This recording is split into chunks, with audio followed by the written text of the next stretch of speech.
सहनशीलता, उदारता, धैर्य, सब्र, tolerance. It is the capacity or how you are going to bear unfavorable environment or willingness to recognize and respect the belief, practice of others happily. We need to be flexible and build up harmonious relationships with others through tolerance.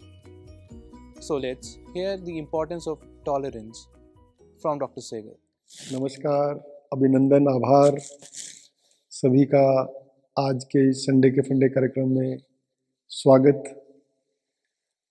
कुछ दिन पहले मैं सुबह योगा वगैरह कर रहा था तो अचानक रेडियो पे मैंने सुना कि कुछ दिन पहले विश्व में एक सहनशीलता दिवस मनाया गया।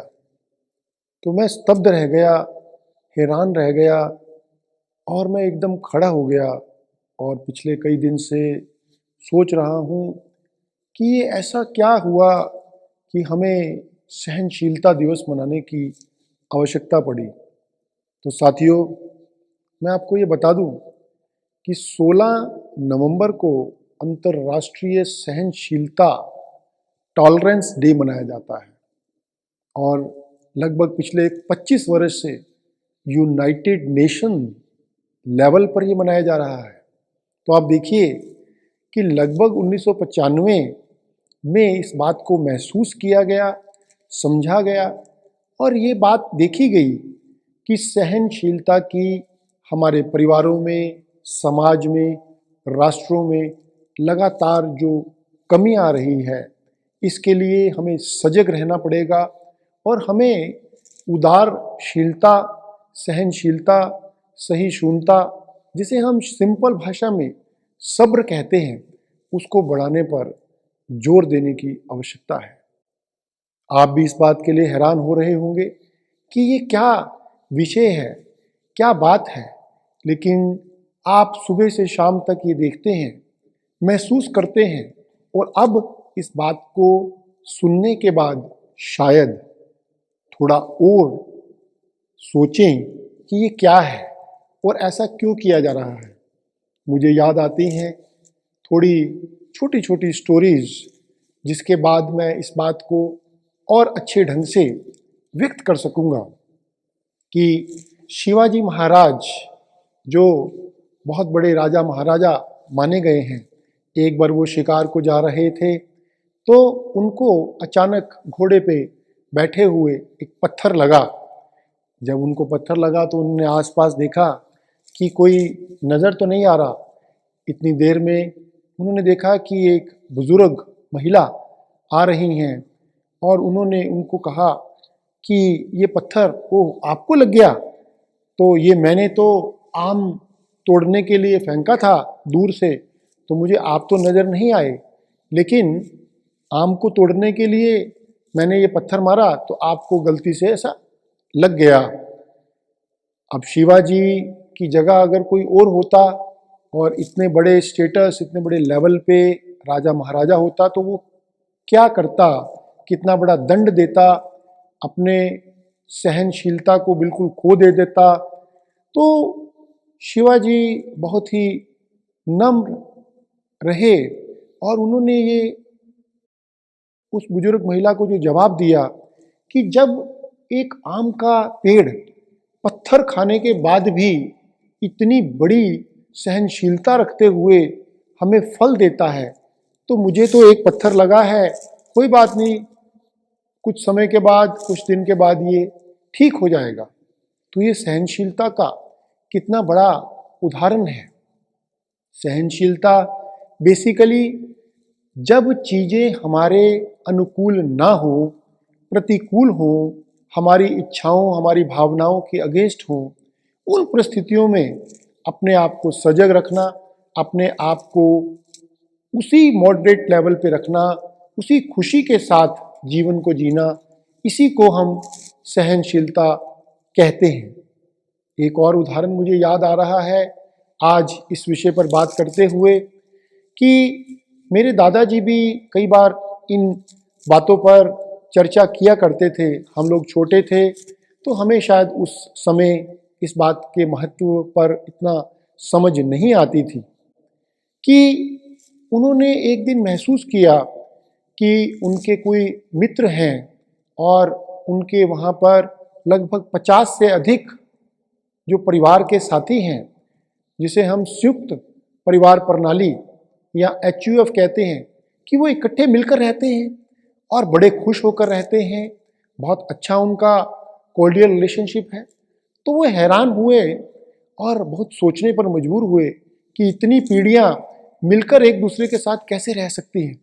तो उन्होंने एक दिन अपने दोस्त के यहाँ जाने का विचार बनाया और वो जब वहाँ पर गए, उन्होंने वहाँ सबको खुश देखा, सबको एक दूसरे के प्रति रिगार्ड करते हुए देखा और खाना वगैरह खाया। तो लास्ट में जब वो चलने लगे तो उन्होंने अपने मित्र से, उस घर के मुखिया से ये पूछा कि मैं बड़ा हैरान हूँ मेरे दोस्त कि ये आप सब लोग इकट्ठे, इतने सारे पीढ़ियाँ, इतने एज गैप, इतने बहुत सारी चीज़ों में विचार भिन्नता भी हो सकती है, तो आप लोग इकट्ठे कैसे रहते हो। तो उन्होंने अपने बेटे को बुलाया कि कागज पेन लेके आओ। तो उन्होंने कागज पे लिखना शुरू किया और कोई बार बार उन्होंने चीज़ें लिखी कि मेरे दादाजी को यह महसूस हो रहा था कि ये कारण लिख रहे हैं, ये तरीके लिख रहे हैं कि कैसे हमारा परिवार इकट्ठा रहता है। लेकिन जब मेरे दादाजी को वो कागज मिला और उन्होंने पढ़ा तो बहुत हैरान हुए उसे पढ़कर कि उस पर लगातार बार बार ये लिखा हुआ था, सहनशीलता, सहनशीलता, सहनशीलता। मतलब परिवार को जोड़कर रखने के लिए जो एक महत्वपूर्ण कारण है, एक रीज़न है, वो सहनशीलता है और कोई कारण नहीं है। साथियों, आप बहुत ही बुद्धिमान हैं, समाज को मेरे से ज़्यादा जानते हैं, महसूस भी करते होंगे कि आज परिवार टूट रहे हैं, एक दूसरे का आदर सत्कार नहीं हो पा रहा है। तो उसमें सबसे बड़ी जो प्रॉब्लम है वो यही है कि हम एक दूसरे को टॉलरेट नहीं कर पा रहे हैं। और हम बार बार ये कहते हैं कि मेरी टॉलरेंस की तो लिमिट है, इससे ज़्यादा मैं क्या टॉलरेट करूं। परिस्थितियां कभी भी हमारे हिसाब से नहीं चलती हैं, भिन्न होती रहती हैं।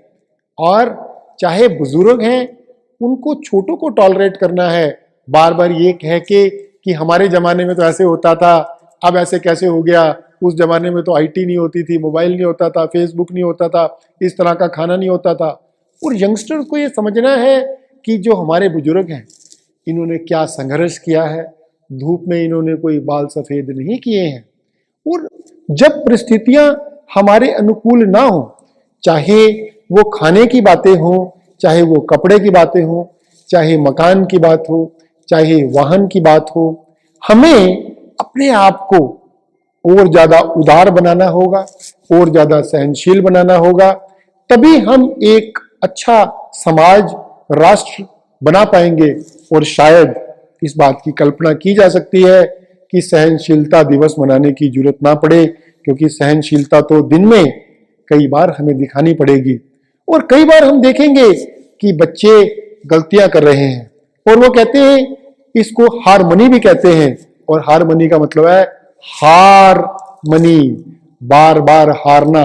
जो जितना बड़ा व्यक्ति होता है उतना वो फ्लेक्सिबल हो जाता है, उतना वो झुकता है, क्योंकि उसको सबको बांध के रखना है, सबको जोड़ के रखना है। उसमें कोई हार नहीं होती, क्योंकि ये शुरू शुरू में ऐसा लगता है कि झुकने से हार होती है, लेकिन झुकने से आप और प्रबल होते हैं, और बड़े होते हैं, और महान होते हैं।